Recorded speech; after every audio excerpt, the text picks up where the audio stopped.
Sir మేము 3 సార్లు ఇక్కడికి వచ్చినాము. మాకు సార్ కలవలేదు.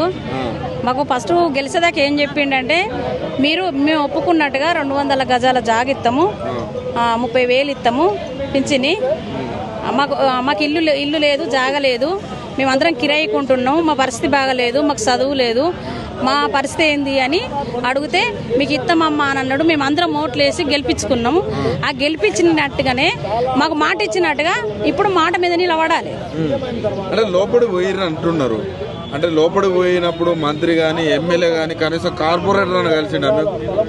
మా సార్ మాకే కలిసిండు, ఈసారే కలిసిండు. వాళ్ళు లేరు, కొంచెం లేట్ అయింది, మీటింగ్ అయిపోయింది.